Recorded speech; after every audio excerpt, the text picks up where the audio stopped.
Your book, Staying Connected with Your Teen, Polyvagal Parenting Strategies to Reduce Reactivity, Set Limits, and Build Authentic Connection.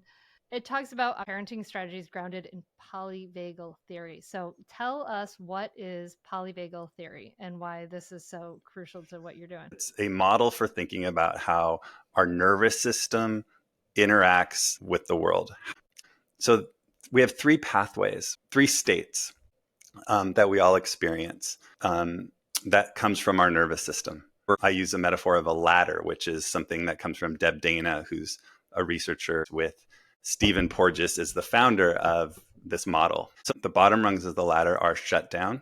We know it when we're in it. It's like we're disconnected, we're withdrawn. As we move up the ladder, the second state is more activated. So this is referred to sometimes as a sympathetic state. So this is where there's adrenaline and cortisol, where anxiety might live. We see it with kids, they're fidgety or they're angry. Okay. And as we move up the ladder, the top rungs of the ladder, the third state that we all experience is a regulated state.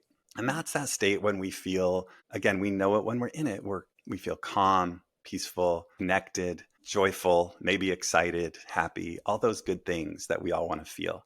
So all of us experience these states. This is our nervous system. Our nervous system is our first responder. The term for this is neuroception. You and I right now, our nervous systems are responding to each other more so in some ways than just our words and our language. We're picking up on our backgrounds, on our tone of voice, on our facial expressions. That's how we communicate with other people.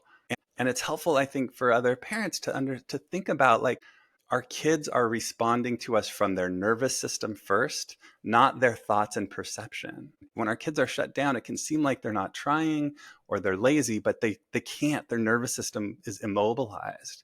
And so when we just try harder and harder and harder, it can be very frustrating as a parent because we think they just need to do it. But when we understand that it's not that they're trying to get out of something or being manipulative or lazy, it's like they are in shutdown. And so we want to think about how to help move up and get more regulated and help them learn to be regulated more of the time, which is the name of the game. And I just forgot to mention, like, we're talking about polyvagal theory because of the vagus nerve, which is the largest nerve, as I understand, that goes. Do you want to just explain that piece?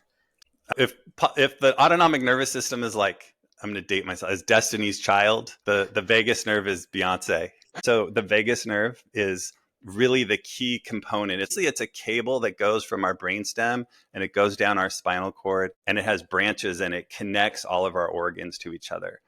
And so it syncs up our heart and our breathing and all of that. They all go together, right? Our heart rate and our sweat and our pupils, and all these things that just happen automatically. And so our body is always trying to think about, do I need to survive here or not? Vagus is the central piece of that.